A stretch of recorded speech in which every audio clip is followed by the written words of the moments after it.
Nash, Managing Director of Four Roads. We're a digital agency specialising in Sitecore and Intelligent, which are two products which work really well together.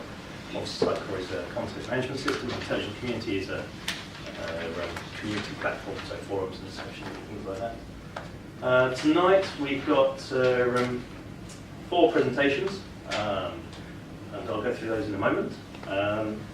We also have, you've seen probably survey forms on your chairs, and we have an echo dot for everyone that fills in the form and puts it in, gives it to us. We'll do a raffle at the end, and someone can go home with an echo dot, hopefully me. So yeah, first up is Paul Stevens from Sagittarius on the screen. He's going to talk about personalisation and why I should care. I think these days, you know, it's very important for you to understand your customers and present the right information. So he'll talk about that. We've then got our own Adam Do, and he's going to talk about the value of UX and why it can't be ignored. He's a very good user experience person. And then we'll have some food and drink, some canapes, I think. Yeah. Then we have Steve McGill. He's from Sitecore. He knows everything about Sitecore. But he also knows a lot about continuous delivery, apparently, and AppVeyor, which I've never heard of. So I'll be very interested in understanding how that works. Good. And then we got Johannes Zilster. Yeah, pretty close last one. And he's going to be talking about Sitecore hosted on Azure Platform as a Service. So without further ado, I will hand over to Paul. Thank you. Good evening, everybody. I'm first on, so I've got to wake you up and get you kind of going. And but this won't be a. Sorry, that was as exciting as it got. Yeah, so I'm Paul. I'm from Sagittarius. I'm CEO of our agency. We're a Sitecore agency, but a lot of our work is really based on just improving people's performance on their website. Most of our clients have already got a website, they've already got social media, they've got SEO, they've got pay-per-click or whatever, and most clients want bigger bang from their buck. We don't really tend to work with startups, we tend to work with larger brands. So generally we're doing digital marketing to drive people into the site and drive traffic to the site, and then obviously we're doing stuff to make them love the brand they're working with, so creating raving fans is what we call it. So that'll be around commerce, transactional websites and apps, all about really selling more, whatever it is. As a Sitecore agency, we've just been recently awarded one of the Sitecore Experience Awards. There's about 40 odd of us, about 30 of us dedicated just to Sitecore. We've worked with about 40 sites, we've got about 16 Sitecore clients. So our experience is quite extensive compared to lots of agencies in the UK and indeed the world. We've got loads of clients because the agency's been around forever, but these are kind of generally the ones we're working on, had the pleasure to work with on the Sitecore platform. So that's enough, just a little bit about us and what we do. So this presentation was meant to be what is personalisation and why should I care? Well, that was the title I gave Gina, and then about 3 weeks later I found I had 15 minutes to do it, so I thought, okay, that's a really big subject, but I'll see what I can do in 15 minutes. So please excuse me if I'm rattling through this at a speed, but that is why. Hopefully it keeps you awake anyway. So what is personalisation? Well, you know, it is important, as Rob said, you know, we're apparently in a recent survey 38% of people said that in a marketing position said that's what they were going to be doing over the next 12-18 months and investing in it. But the reality is hardly any brands are actually doing it. It's not easy to do, but it is really important. So hopefully we'll try and help you with that. So why are we doing personalisation? What do you want to do? Why is it important? For me, it's about being closer to the customer. I'm going to use this guy just to illustrate the point, really, because it underpins everything as far as I'm concerned. This is Aristotle, who was a Greek philosopher in 350 BC, which is may seem a bit bizarre, but actually he came up with the 3 powers of persuasion: ethos, pathos and logos. So I'm no philosopher, I'm no linguist, but I can tell you that ethos is about, are you ethical? Are you fair? Do I like the way you go about your business? Pathos, do you have empathy? Do you understand me? Do I like you? Are you my kind of person, and vice versa? And logos, logic. Have you got credibility? Are there things that you can show me that you can prove you can do what you say? Now for me, those things that actually underpin any marketing strategy, any relationship you have to do with a client, be it online or offline. So talking offline, just going back to personalisation again. So really, when we go into a shop, if we go into a shop, and this has been the same for, I was going to say 100 years, but let's say it's hundreds of years really. You go in and you buy something. I used to live in a corner shop when I was growing up actually, and if someone came in and bought their usual cigarettes and a newspaper or whatever one morning, and then it came in the next day, and I said, yes sir, what can I help? Can I help? Oh, didn't mean to do that. How can I help you sir? As if I'd never met the guy before. It would be kind of almost insulting. And then if he came in the next day, I did the same again. That would equally be as insulting. It would show no empathy. It wouldn't make him very welcome. Yet, actually, the reality is we change over time. So you could call that personalisation, but we didn't really call it that when we were running a shop when I was young. But that really is what it is. Yet websites do that all the time. They just treat you the same. I've never met you before. I'm going to treat you the same as everybody else. So personalisation is really trying to get more personal. So what sort of things does personalisation do? The title of this was what is personalisation, why should I care? So I'll deal with the personalisation bit first. It means that you can make the website, the experience they're having more relevant. You can keep then changing as their kind of needs, etc. change. You can then use what you know to deliver targeted content to them. You can be doing this as time goes on, not sort of at a later stage. It can be done in real time if you've got the tools. It allows you to be able to do things that are contextual based on what they've just done or maybe what device they're on. And you can then, as a brand from behind, look at the data and make sort of decisions based on the results that you've got, the data that you've got. So just as an example, so for example, personalisation, just to be clear about it, isn't Dear Paul or whatever. It could be something quite sort of subtle, and generally personalisation done well is generally quite subtle. So let's take a website. I come to it, firstly, I'm on a mobile, so therefore the interface is optimised for that mobile, so that's changed because of the device I'm viewing it on. Let's then take it a step further. Let's say I've gone into the site, I've used the site, but along the way I've indicated that I'm a woman.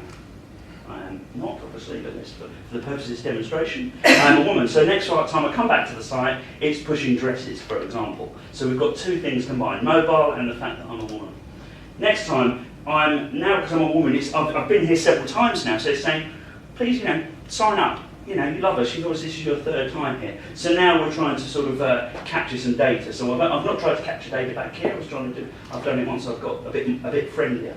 And then again, I might come back in again. I know you're a woman, I know it's raining outside, I know where you are, I know I'm on mobile. So those three things combined would potentially get me saying, okay, how about shopping for outerwear, or do you need an umbrella, for example? And then, the next sort of thing might be, well, if you've got stuff in your basket, we know what you bought or you're about to buy, we can behave in a particular way. So this is really what we kind of mean by personalisation. And it's everywhere. Personalisation is not something that's really even just sort of limited to websites, really. If I take something like Google, you just sort of, even on your desktop, you Google restaurants in London, as I did there, and I just get stuff that's around me, and it's sort of it's targeted. Sorry. If I go to next one. If I go to Apple, I've got things like For You, so that's going to be giving me music that is based on my sort of previous listening or purchasing behaviour. You take something like Amazon, in fact. Where actually, there's the idea that no one ever sees the complete or real Amazon, is the fact that if I'm anonymous or logged in, I'm actually seeing completely different things, not just the content, but even the layout. They're trying things, they're A/B testing all of the time. So personalisation is everywhere around us. So what is personalisation and why should I care is the title. But then moving on from that, but personalise what? What should I personalise? We all have this idea, it'd be great if we could personalise the website, but most of our clients have no idea what they're going to personalise. So for us, it's all about the data. This photo is a photo I took at a CBIT show a couple of years ago now, actually. And this hall was absolutely massive, and every one of these little desks was a different company offering some bit of software to help you capture the data on your website to, there's big data is the word that everyone uses, but this was just sort of it's just sort of illustrated to me how important it was. They had a whole wall just dedicated to capturing data. Now, if you're on Sitecore, actually, I didn't ask how many people are actually even on Sitecore here. Does anybody? How many people on here? No, that's it. And how many of you are doing personalisation? One, okay. hopefully we'll learn something. It's great. So in terms of the behaviour we're trying to capture with Sitecore, there are lots of tools, but other software options tools are available. But essentially, it's looking at explicit and implicit behaviour. So explicit, I mean, I know what site you came from, I know what keywords you used to find me maybe. I maybe know that you came off a particular advert. I know you've tripped through a goal or been to a particular page. I know if this is your first visit or your second visit or third visit. Those are absolute, or what device you're on. Those are definite, they are explicit. But if it's implied, i.e. things you've been searching for, categories you've been searching through, or then it's not an exact science, it's implied. So in terms of the data you'll cover, you'll have a little bit of explicit data, which is sort of only really the tip of the iceberg, but actually the massive thing is implicit data, because that's going to build and it's going to keep building over time. So when we talk about personalisation, actually I kind of not even that keen on the word, because I think segmentation is a better way of doing it, because invariably you're actually trying to put clients into different little buckets and deal with them in a different way, and those buckets might be just placed based on their position in a buying journey, or it might be they're a particular type of client, but they're generally in a bucket. If you keep dividing, you might then get down to a bucket of one person, but essentially we're talking about putting people into segments and dealing with them in a different way. So for us, going on, if you take something like buying a holiday experience, for example, going on holiday is not just about the website, it's actually about, going on holiday isn't just about going on holiday, it's about starting here. So if you're buying a holiday, the experience of finding and searching for the holiday is actually part of the holiday for some people. That's the bit when you want to get them excited. That's the bit when they go, oh, I love this company, they really know their stuff. So actually the experience and the personalisation starts right back here. So often people think about, the personalisation just happens on the website, but for us, when we're looking at it, it's not just on the website. It's about when they start there, it might have started way back in the pay-per-click campaign, it may be a remarketing campaign, it may be the emails they're receiving.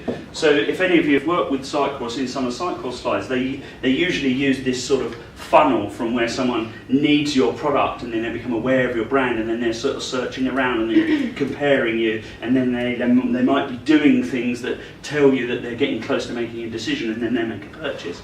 But for us, the funnel carries on. It's very important that after someone's bought something, that we actually start to treat them in a different way. So for us, actually, we're often, the first steps we're doing with personalisation in terms of improving user experience, improving conversion, is not actually trying to, are they a male, female, are they a family, are they a couple, or whatever, those sort of implied things.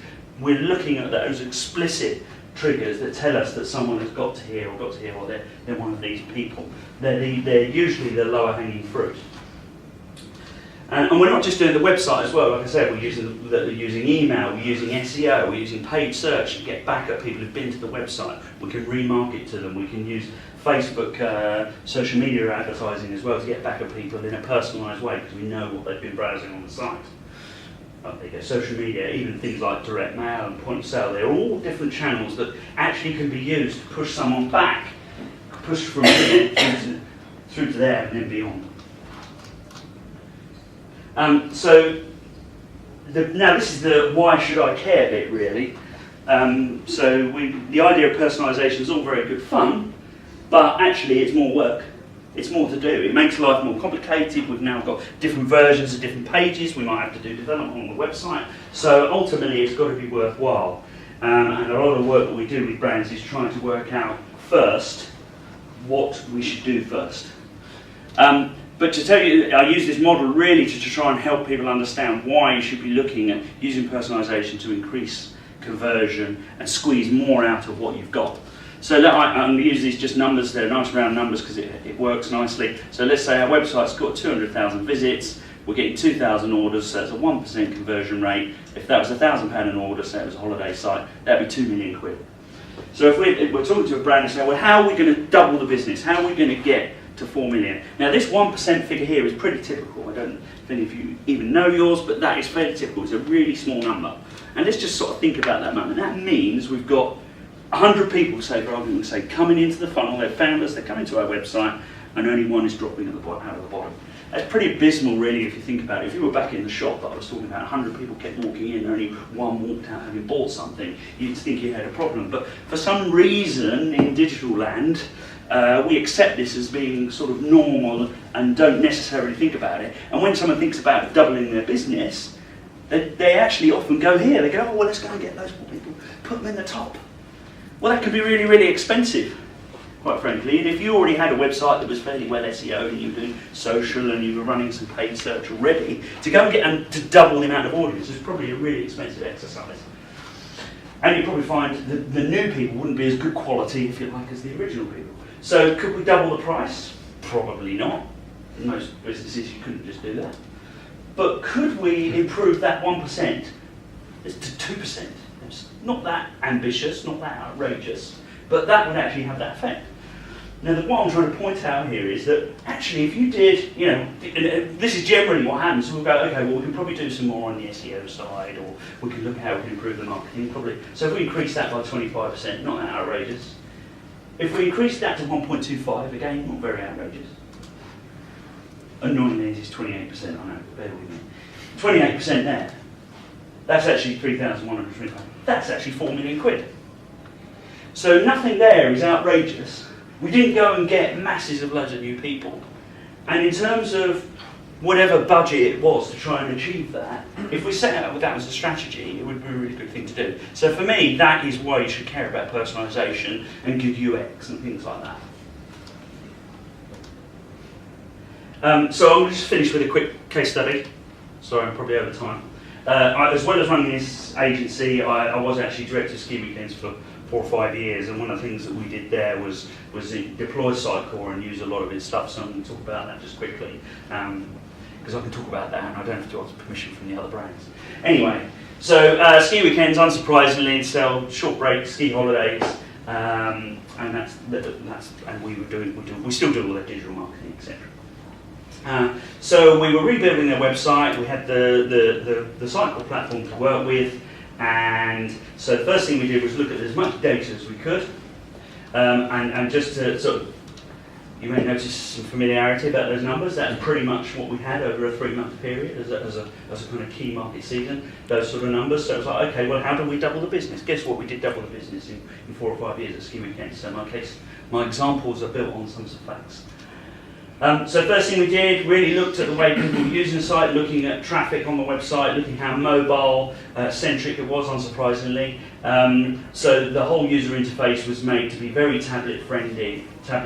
Also, most holiday websites are really about how easy it is to find the product you want. So the search tools, etc., and especially on mobile. So that was a key focus for the sort of UX work that we did. Really, we were just trying to make it as easy as possible for people to sort of browse the various options and find the product that they wanted. Sorry. Really, we were just trying to get them to this kind of page, a list of results where they can make a decision. So we were trying to do what I call reduce the friction, really, make it easier to find the product they want, because there's loads and loads of options.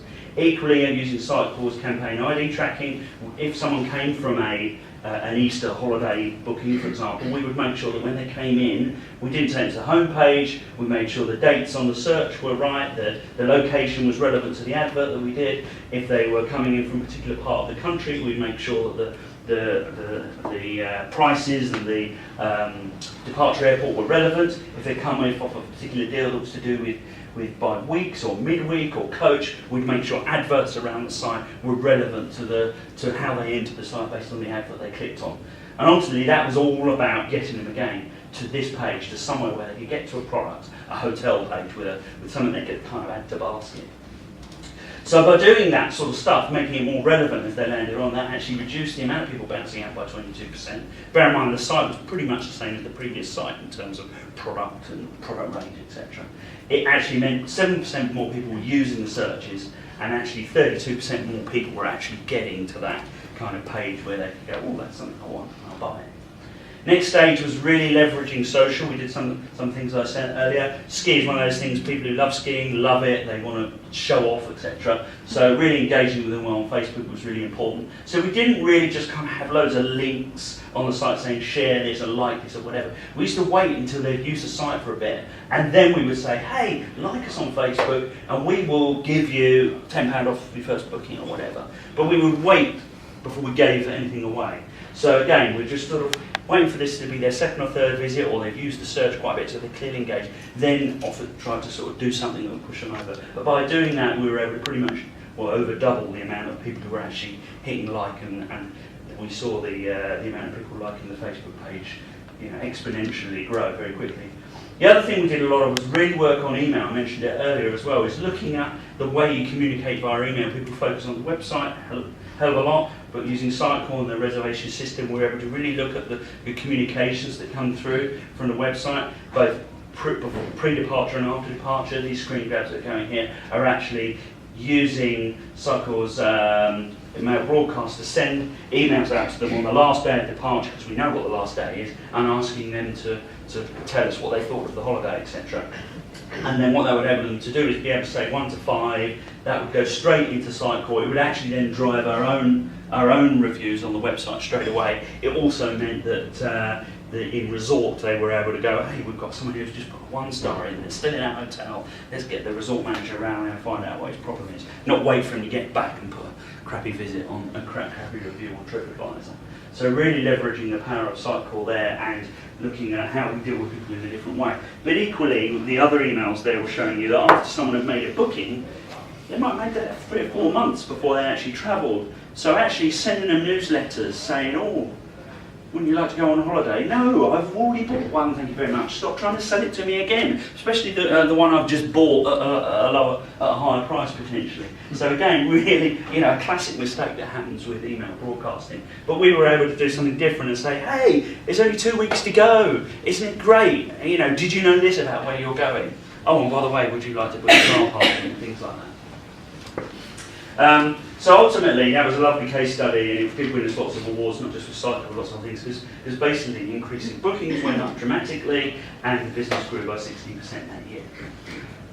So just to recap, yes, you should care. It does work. Unlike doing a load of marketing, which might work, doing personalisation, looking at the user experience definitely works. It can't almost go wrong, because the whole point of the process is to improve things. You have to start with the analytics. I didn't have time to talk too much about that, but most of our clients, we don't really do personalising anything until we've had a really good idea of profile of the people who are using it and looking where the opportunities are on the site. That's all about knowing your customer, obviously. Please think of personalisation in the whole experience, from the point they first come in contact with you to someone who's already a customer and how you deal with them.